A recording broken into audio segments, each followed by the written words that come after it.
recently went on a 2-week cruise to Alaska. It was a really wonderful trip. I gotta say, if you're thinking of doing what we did, just go for 1 week on the ship and spend the other week on land. We definitely felt pretty confined by the boat at times. There was always something to do and it was very fun. I spent a really lot of time reading, and that's kind of going to be the subject of today's video. So these are the books that I read in Alaska, or there's a few instances where it was like kind of after, but it's sort of connected. So right before we left, I read the Ring of the Nibelung by Richard Wagner. This is a new translation, well, newish, of his opera cycle. It's most famous for having the Ride of the Valkyries in it. It's very heavily based on it's Norse mythology, and I have to say, reading it, it seems clear to me that Tolkien was either taking inspiration from these legends specifically, or perhaps even this opera. And the reason I'm including it in this video is I had decided ahead of time I wanted to read this on the boat, and I didn't because I really didn't have room in the suitcase, so I decided I'm just going to read it ahead of time. And I won't bring the book, but I'll bring the music, and I'll listen to the music on the ship, and that's what I did. So I have not quite finished all 4 operas. I have a few more songs of Twilight of the Gods to listen to, but the musical clip that started this episode, that's from these operas. I'm not really this is the first opera that I'm listening to, but I very much enjoyed this, and I enjoyed listening to the music.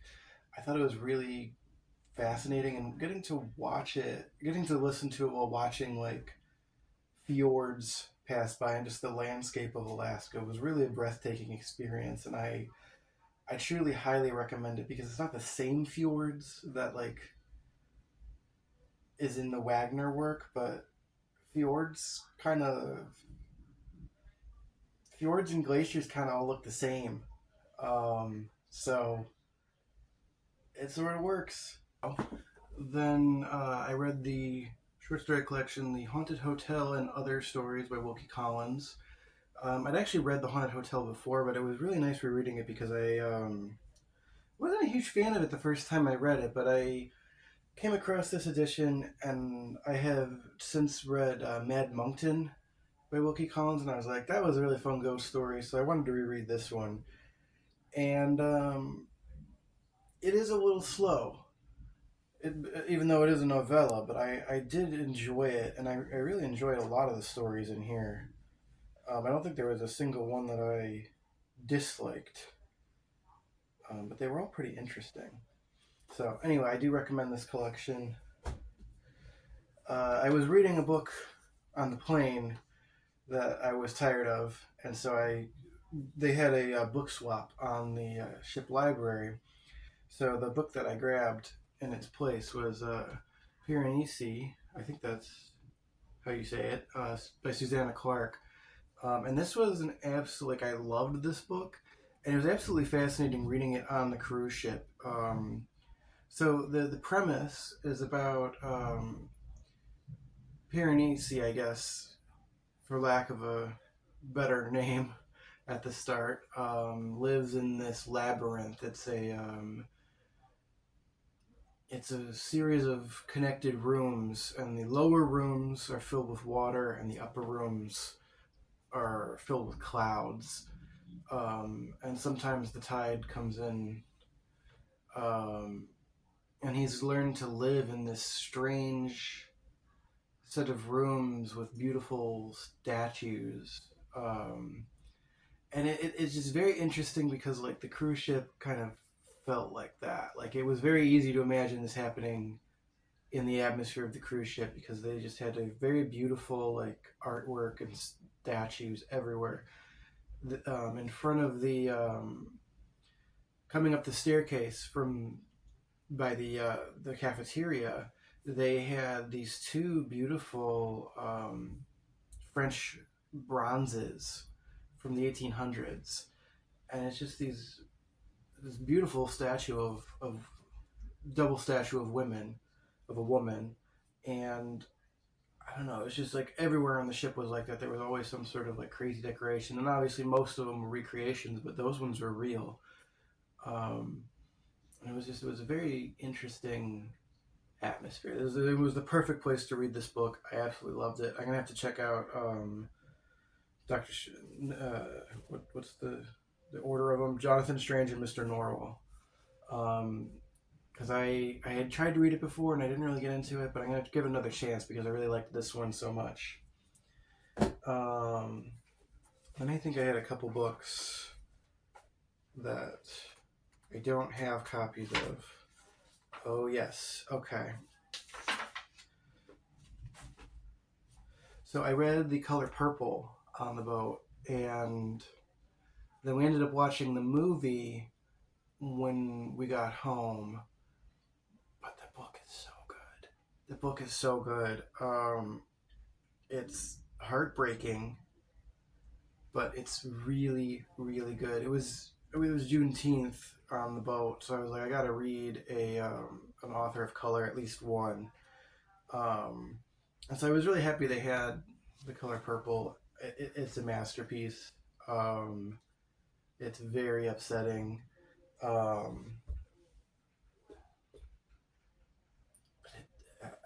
It's just beautiful too. This is the only book on Alaskan history that I could find. It's quite short. It's less than 200 pages. I think it's like 140. So this was really helpful because it does kind of cover from the Russian fur traders through to its statehood and, kind of the present. Um, and it was really helpful. It was a very quick read. I read it on the cruise ship. Um, and I mean, I guess I do recommend this one because I don't think that there's a if there was a better Alaskan history book, I feel like it would have been in the tourist trap shops. So I guess this is it. So I read a few books on Kindle while I was there, because I brought this along. So the first one that I read was The Nightlands by William Hope Hobson, and I it's funny because like I both love it and I think it's way too long. So I'm gonna try and read The Dream of X, which is apparently a abridged version of the book that he edited in his lifetime. It's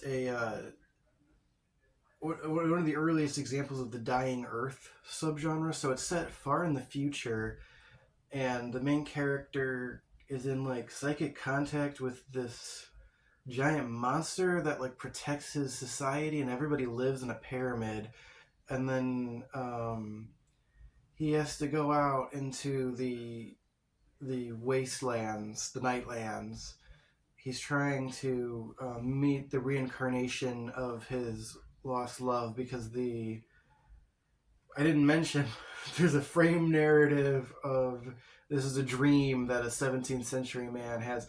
So part of the problem is William Hope Hobson has written it as if it's like a 17th century novel, and it's a little stilted. But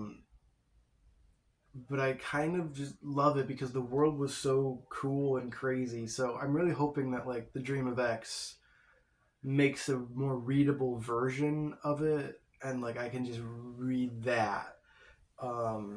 So I'll let you know when I have read The Dream of X what I think.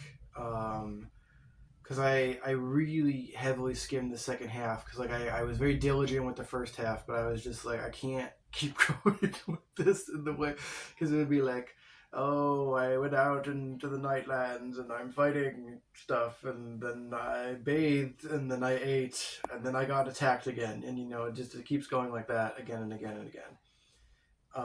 So it's a great book, but it's hard, man. I also read Tales of the Dark Season, Johnny Halloween by Norman Partridge. One of the stories connects with his Dark Harvest. It was a decent collection. I really liked the essay that he had about growing up during the Zodiac murders and how that kind of affected everyday life, especially around Halloween. And I think, but overall, the collection was kind of whatever. If you love Dark Harvest, which is a fantastic novel, you should read Dark Harvest. But if you love Dark Harvest, I guess I do recommend it, but it's not my favorite. Then oh my god, I forgot about this one. So I read 5 Weeks in a Balloon by Jules Verne. Terrible. I had always thought that the title was really cute and like it'd be really fun. It's so goddamn racist. So these Brits are flying over Africa and like just every few pages they have like some adventure that is like really cringily racist, and it's a slog. I skimmed large portions of it. Do not recommend. Do not read it. Skip it. It is not a like lost gem. Um, Skip it. Um, and this one I read quite a bit after, but I was thinking about it and I was like, I'm just going to do it for this video. So, one of the places we visited was Ketchikan, and they had Dolly's house, which is the house of the last madam in Alaska. And it's a very small museum. All the museums in Alaska are really small. If you're coming from a major city and you think like museum, you're going to be like surprised. They're all like one or two rooms. But anyway, the Dolly's House book, Dolly's House: The Story of Ketchikan's Last Madam by June Allen. I read it in a half hour. The thing costs like $5, so it's not like totally worth it, but um, it was mildly interesting. There were really a lot of spelling errors in it, so I don't know what was going on there, but so I guess I don't recommend that one. If it was cheaper, maybe. Um, because the information is kind of interesting, and they have actual like interviews with Dolly because she died in the 70s. So I mean, like they have interviews with her still. So I actually read both of these on Kindle, but I ended up buying Call of the Wild as a physical book, so I wanted to show that off. I read Call of the Wild and White Fang by Jack London, and I don't really know what to say. They're masterpieces. Like they're really good, especially Call of the Wild. I was really surprised at how violent they are. Like, there's a really lot of uh, throat ripping and dog abuse and people dying unexpectedly. I finished Call of the Wild and I texted our old roommate Ian, and I was like, how the fuck did they make a Disney movie out of this? So anyway, really good. Highly recommend. I think Call of the Wild is slightly better than White Fang. White Fang has a little more fluff to it, I guess you would say. Like this one's so lean and small that like it's perfect. Um, but I did really enjoy White Fang. The only thing to bear in mind is Jack London believed in eugenics, so he has some racist caricatures sometimes in the work. Like they just sort of show up. Um, Especially in Call of the Wild, it's not. There's only a few in Call of the Wild. In White Fang, there's a little bit more. Um, so, you know, buyer be. So, I guess last thing I talk about the rest of the books that I read from the ship library. Um, so, I'm going to talk about The Passenger by Cormac McCarthy, only to say, do not buy this book. It's terrible. Can't believe he was writing it for 40 years and it turned out so awful. Um, I'm just gonna read my review because I kind of love this. My first words after putting it down were, "What a terrible book! The pedophile cannibal ramble, the crashed plane having nothing to do with anything. You were writing this for 40 years and this is what you came up with? Quit halfway through and read Wikipedia summary." But yeah, there was a moment where like this character is being like, oh, maybe cannibalism is justified, and he's just come from having sex with a child, and I'm like, okay, like in other circumstances, you could read this as like, oh, he's just like a hypocrite, but like Cormac McCarthy is a pedophile, like I don't know how else to say that, like, so it's like, is the character a hypocrite or are you Cormac? Um, so anyway, avoid it. I also think the connected novel Stella Martin was terrible. Then you shouldn't read it.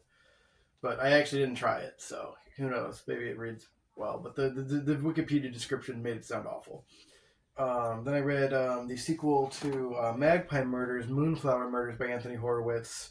Um, so it's good. I had a good time. If you enjoyed the first book, it's maybe the slightest bit worse, but it's a good book still. I noticed this weird trend with it though, which I couldn't unsee. So I assumed Anthony Horowitz was gay, which he's not. And I'm like, but he has like all these evil gays, and I'm like, if you're queer and you have evil gays, I'm fine with that. Like that's totally fine. If you're straight and you have evil gays, I'm a little uncomfortable with it. Like, what are you doing? And he has so many evil gays. And in this one especially, they had evil gays. And I mean, it's probably the most interesting thing about the book, so I can't be like, oh, cut that. But like, it's so weird. Like, you don't don't do that. Okay, so then the last book that I read, I started reading it on the trip, and I read part one. Um, and then we were leaving the boat, so I wasn't able to finish it because it's a long book. So I read Lonesome Dove by Larry McMurtry. It was a book that a booktuber, Ian G. I don't know how you say his last name. I'll link him in the description, I guess. He had recommended that one on his channel, and so I was pretty excited to read it. And I actually really enjoyed the first part. I loved the writing style. I loved the characters. Um, and then I couldn't read it for 2 weeks, maybe three. I put a hold on it at the library, but it took a while to get to me. So by the time I was reading it, I was like, I'd kind of forgotten some of the characters. It took me a little bit to remember everybody and what was kind of going on. And I started getting back into it, but then the pacing was kind of I do think that the pacing on part one was very slow, and I think that that was kind of intentional to introduce everybody and like start the plot going, and I think that that was perfect for part one, and then part two I do think it actually is a little bit faster than part one, but it didn't feel that way. I think because there was a break in my reading. I wonder if I would have been more okay with the pacing being that slow. If I had read it in one go, but it really kind of grated on me as I was reading it. And then they the the most prominent female character, who is a prostitute, is kidnapped and then gang raped by Native Americans, and she's kidnapped by like the only actual like Native American character who matters, who is a psychopath. And that just really turned me off because she was one of my favorite characters. And so I basically just skimmed the rest of the book, and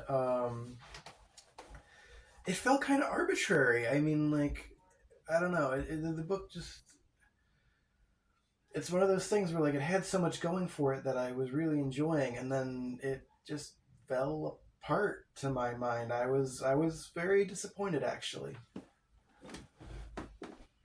I think honestly the big three of them, I would say, Piranesi, The Call of the Wild, And then honestly, the Nightlands. Like I'm. It's funny that I'm so enamored with it when I found it so difficult to read and way too long. So I really have to try the Dream of X and see if that kind of fixes all of my issues with it. Because if it is, it's like it's incredible. Because like I don't understand the world that he has created at all. Like I mean, he really doesn't describe very much, but I'm fascinated with it. Um, oh, and the color purple. I forget because I don't own it, but the color purple is also like it's so good. Um, so yeah, I think you know what I'm gonna knock the Lightlands out of the top three. Color purple goes in the top three. The Nightlands because of that, um, because of the pacing issue for me, kind of gets knocked out. Um, but I'm very enamored with it. I do need to try. I do need to try that alternate version of it, and hopefully that makes it all better. All right, well, bye.